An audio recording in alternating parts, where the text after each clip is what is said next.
So let us prove the laws of limiting friction. तो laws of limiting friction आपने पढ़े हैं पिछले लेक्चर में, तो इन laws को हम प्रूव करने की कोशिश करेंगे सिंपल एक्सपेरिमेंटल अरेंजमेंट से, जो आपको लैब में भी करना है। तो laws मैंने लिखे हैं यहाँ पर, ये आपने ऑलरेडी डिस्कस किए हैं पिछले लेक्चर में, मैंने लिख के रखे हैं यहाँ ताकि आपको वो याद आ जाए फिर से। तो इन laws को हम प्रूव करने की कोशिश करेंगे। बड़ा सिंपल एक्सपेरिमेंटल अरेंजमेंट है। एक्सपेरिमेंटल अरेंजमेंट क्या है, यहाँ पर एक टेबल टॉप है, ठीक है ना, जो आपका टेबल होता है, मेज, ठीक है, तो ये टेबल टॉप है, इस पर एक बॉडी, ठीक है ना, लेट मी सपोज कोई वुडन बॉक्स है जस्ट लाइक दैट, ठीक है, ये मैंने रखा है यहाँ पर, ये देखिए, ये जो वुडन बॉक्स है इसका मास m है, तो डेफिनेटली इसका वेट जो वर्टिकली नीचे की जानिब एक्ट करता है mg नीचे की जानिब, तो इस mg का जो नॉर्मल रिएक्शन है, जो फोर्स लगाती है reaction force, that is r। So r जो है ये मैग्नीट्यूड में बिल्कुल mg के बराबर होगा, न्यूटन थ्योरम। तो हम क्या करते हैं कि ये जो टेबल टॉप पर आपका बॉक्स है, तो इसका एक हुक यहाँ पर है, इस हुक के साथ हमें स्ट्रिंग को जोड़ते हैं।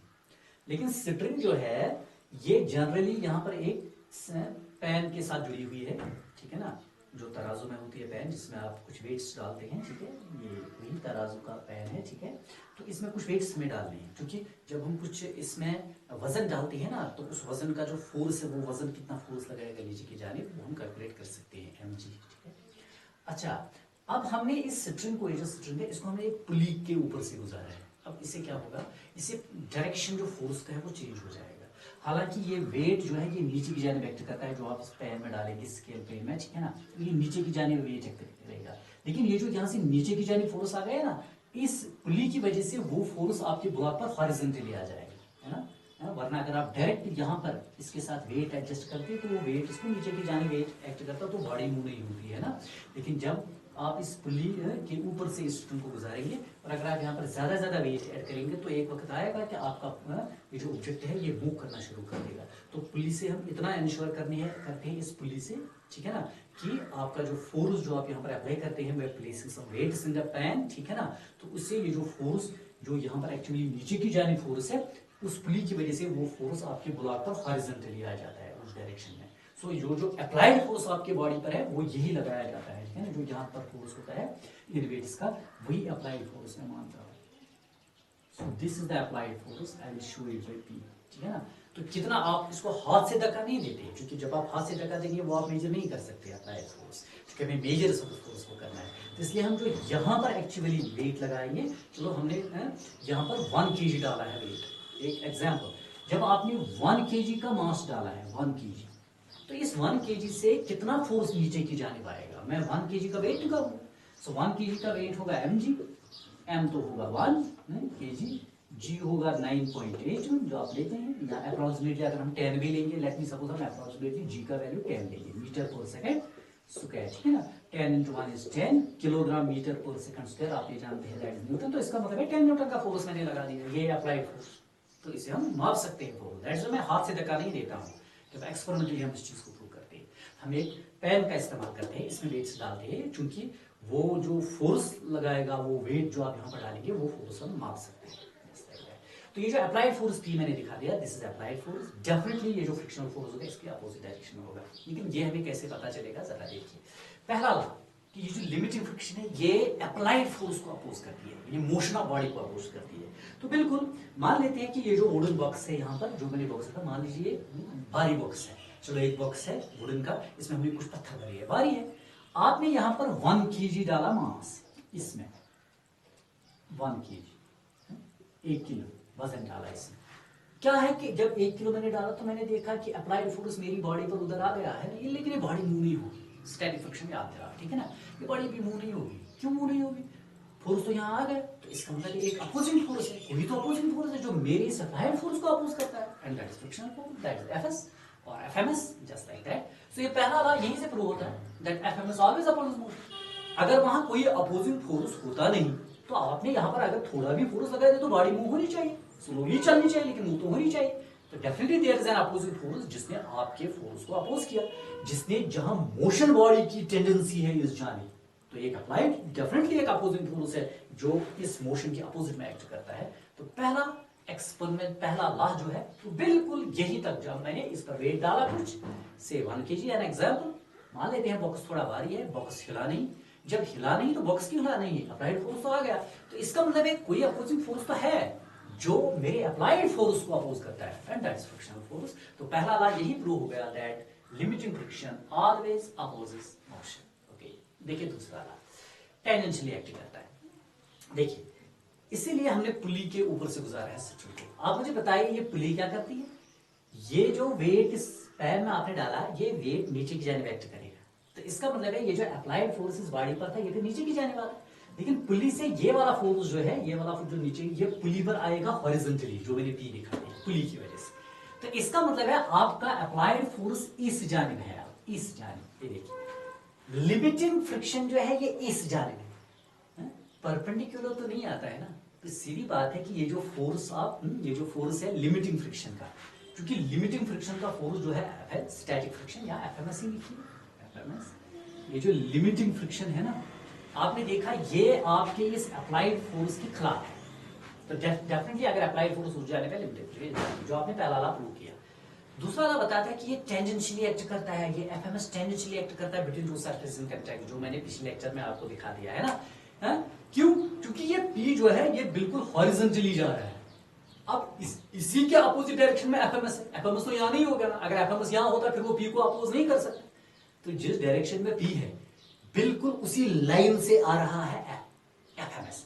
तो इसलिए एफएमएस जो है ये बिल्कुल उस पी के अपोजिट है। अब चूंकि पी जो है ये हॉरिजॉन्टली एक्ट करता है between the surfaces in contact, between table top and the lower surface of your box, उनके बीच में ये पी जो है हॉरिजॉन्टली एक्ट करता है। अब एफएमएस भी हॉरिजॉन्टली होगा।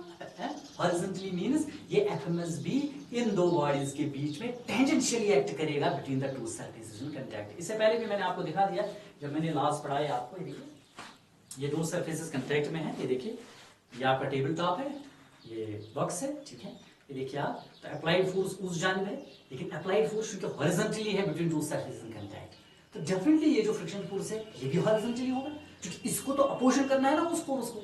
अगर हम मान लेते हैं, कोई आप में से बताएगा सर मैं नहीं मानूंगा, ये जो अप्लाइड फोर्स है नो डाउट आपने इसको इस डायरेक्शन में लगा दिया because of pulley, applied force इस डायरेक्शन में है, लेकिन मैं बोलता हूं कि एफएमएस इस डायरेक्शन में है।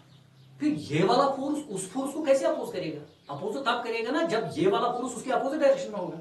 तो डेफिनेटली ये जो फ्रिक्शनल फोर्स है static friction, this should act in the opposite direction of the applied force, क्योंकि अप्लाइड फोर्स जो है ये बिल्कुल हॉरिजॉन्टली एक्ट करता है between two surfaces in contact. तो आपका जो ये जो लिमिटिंग फ्रिक्शन है ना, तो definitely this should act like this, तो ये भी हॉरिजॉन्टली एक्ट करना चाहिए between the two surfaces in contact, ठीक है। फर्क इतना है, आपका अप्लाइड फोर्स इस जानिब है, फ्रिक्शन फोर्स इस जानिब होगा, लेकिन क्योंकि अप्लाइड फोर्स भी एक्ट करता है between the tangential between the two surfaces contact, तो आपका लिमिटिंग फ्रिक्शन भी एक्ट करना चाहिए tangentially between the two surfaces in contact, है ना। तो ये सीधी बात है, यहाँ पर आपका अप्लाइड फोर्स क्योंकि हॉरिजॉन्टली इसीलिए हमने पुली इस्तेमाल की, ताकि हम आपको बता दें कि ये जो अप्लाइड फोर्स है this acts horizontally between the two surfaces, this acts tangentially between the two surfaces in contact. जब अप्लाइड फोर्स टेंजेंशियली एक्ट करता है बिटवीन टू सरफेसेस कांटेक्ट, तो ये जो एफएमएस है ये चूंकि उसी फोर्स को अपोज करता है, तो इसका भी डायरेक्शन होना चाहिए tangential between the two surfaces in contact. तो ये दूसरा लॉ जो है ये प्रूव होता है यहां से। तीसरा देखिए बड़ा इंपॉर्टेंट चीज, इस पर मैंने उस वक्त भी जोर दिया जब मैंने आपको लॉस पढ़ाए हैं, ये लॉस।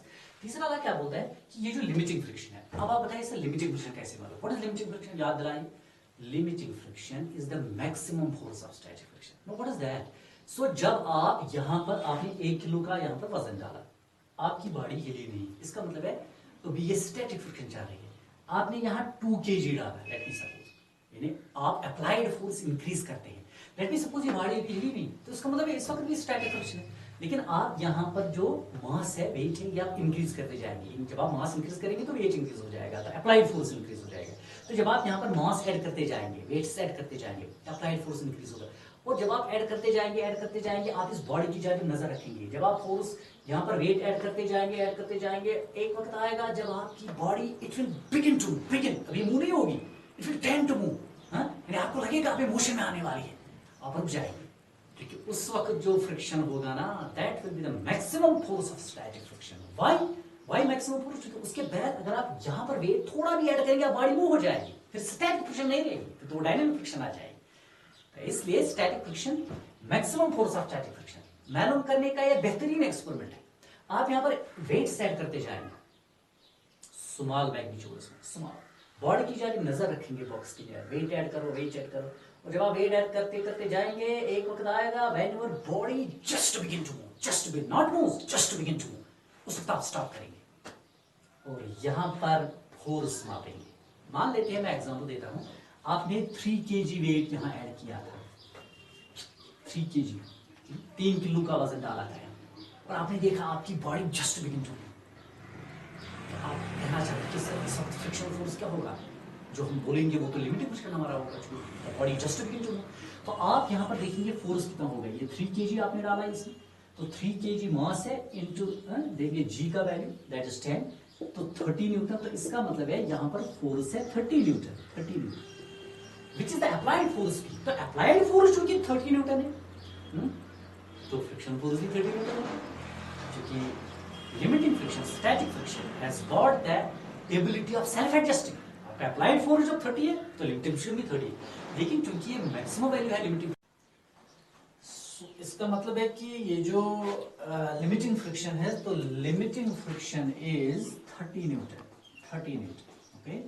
क्योंकि आपने अप्लाइड फोर्स जो है 30 न्यूटन लगा दिया, तो इसका मतलब है लिमिटिंग फ्रिक्शन भी, ठीक है, 30 Newton, because limiting friction has got the self adjusting nature, okay.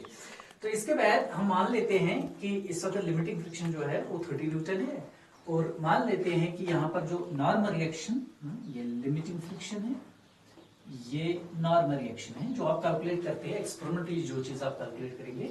तो normal reaction, late me suppose यहाँ पर है ये जो mg का रिएक्शन है, that's normal reaction, late me suppose this is 10, okay, ठीक है, 10। तो अगर आप रेशियो निकालेंगे FMS divided by R, so you will get in this that is 30 divided by 10, that is 3, जो भी निकलेगा सर।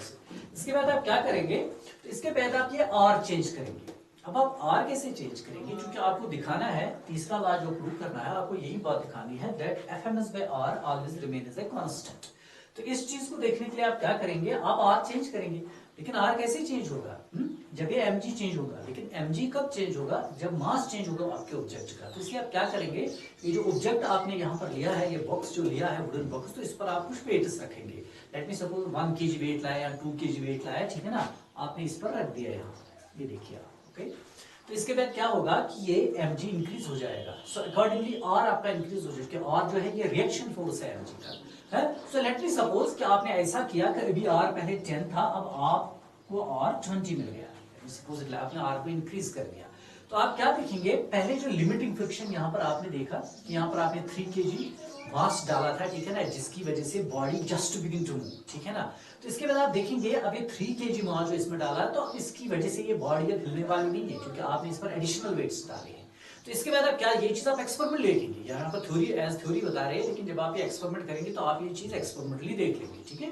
तो आपको यहाँ पर और वेट्स ऐड करने पड़ेंगे, जस्ट लाइक दैट, ठीक है ना। तो अकॉर्डिंगली आप वेट ऐड करते जाएंगे यहाँ पर, और आप उस ऑब्जेक्ट की जहाँ पे नजर रखेंगे तब तक वेट ऐड करते जाएंगे स्मॉल अमाउंट्स में, when the body just begin to move. तो जब body just begin to move हो जाएगी, ठीक है ना, लेट मी सपोज उस वक्त आपने क्या किया कि यहाँ पर 6 kg है, late me suppose like this, यहाँ पर आपने 6 kg का वेट डाला था, ठीक है ना, the body just begin to move. तो इस 6 kg वेट का जो है, 6 kg मास का जो है वो आप वेट निकालेंगे, that will be 6 into 10, that will be equal to 60 Newton, 60 Newton.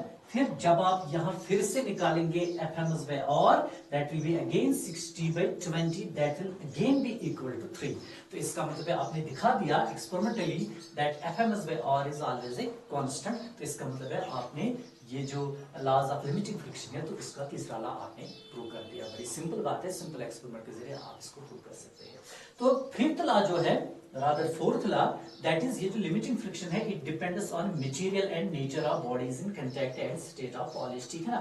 तो ये जो लिमिटिंग फ्रिक्शन होती है, ये नेचर ऑफ बॉडीज पर भी डिपेंड करती है, उनके मटेरियल पर डिपेंड करती है। बड़ा सिंपल बात है, लेट मी सपोज अभी पहले ये क्या था, शाबाश, एक वुडन बॉक्स था, तो आपने देखा, लेट मी सपोज अभी इससे पहले जो हमने डिस्कशन की है, तो आपने देखा कि इसका जो लिमिटिंग फ्रिक्शन है इस ऑब्जेक्ट का, ठीक है ना, that is 30 Newton, okay.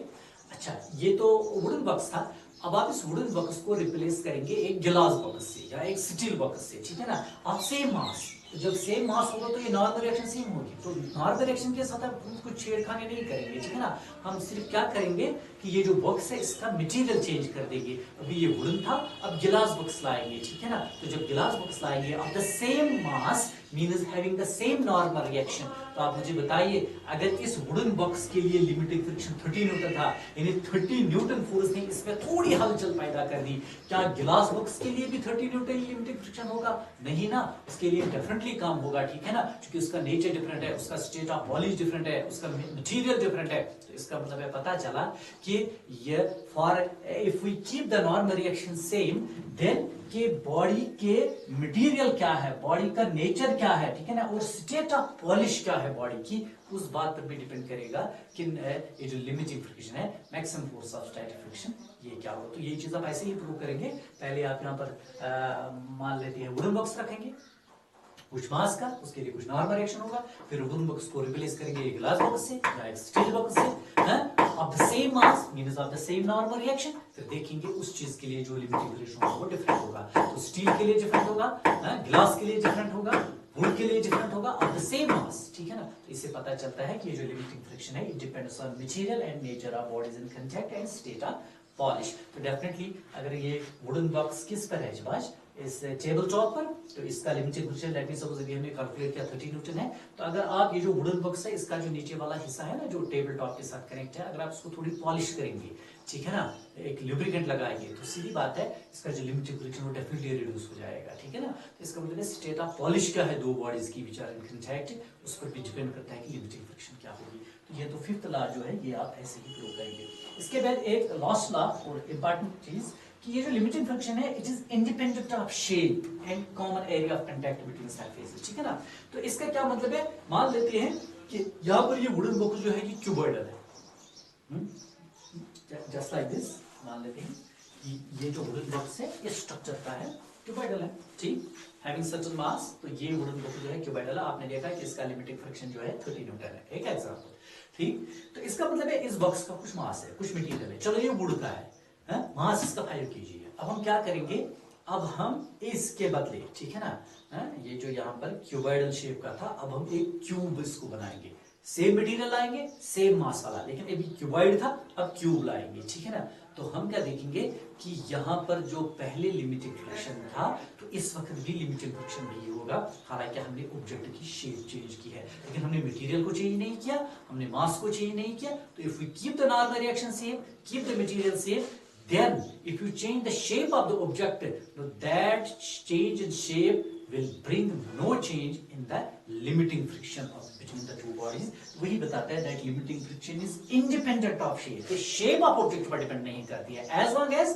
normal reaction and material of the body remains the same, ठीक है ना। तो अगर वो चीजें सेम रही तो फिर ये shape पर डिपेंड है, तो shape क्या है आपके ऑब्जेक्ट की उससे कोई फर्क नहीं पड़ता है कि लिमिटिंग फ्रिक्शन उस ऑब्जेक्ट की क्या होगी। दूसरा कॉमन एरिया कांटेक्ट का क्या है, जैसे मैंने अभी बता दिया, मैं मान लेता हूं कि ये मेरा ऑब्जेक्ट है, ये मान लेते हैं इस ग्राउंड पर चलता है, तो अगर मैं इसको ऐसे ग्राउंड पर चलाऊं ऐसे, तो कॉमन एरिया ऑफ कांटेक्ट इतना आ जाएगा, जो इस ऑब्जेक्ट का एरिया है इतना एरिया उसके साथ कॉमन कांटेक्ट में आ जाएगा। तो कॉमन एरिया ऑफ कांटेक्ट ये है, तो मैंने ऑब्जेक्ट को चलाया, कुछ तो लिमिटिंग फ्रिक्शन होगा। अब मैं इस ऑब्जेक्ट को इसकी शाबाश एज पर रखता हूं, अभी मैंने इसको इसके बेस पर रखा था, तो कॉमन एरिया ऑफ कांटेक्ट इसके एरिया के बराबर था, जस्ट लाइक दैट, इस सरफेस उस सरफेस का कॉमन एरिया ऑफ कांटेक्ट। अब मैं इसको इसके एज पर रखता हूं, ऐसे ऐसे चलाता हूं जस्ट लाइक, तो कॉमन एरिया ऑफ कांटेक्ट कम हो गया जो इसके साथ है। तो क्या लगता है आपको इस वक्त कॉमन एरिया ऑफ कांटेक्ट ज्यादा है? अगर ऐसे बॉडी चलेगी on the surface of the ground उस वक्त कुछ लिमिटिंग फ्रिक्शन होगा, यही बॉडी अगर इस एज पर चलेगी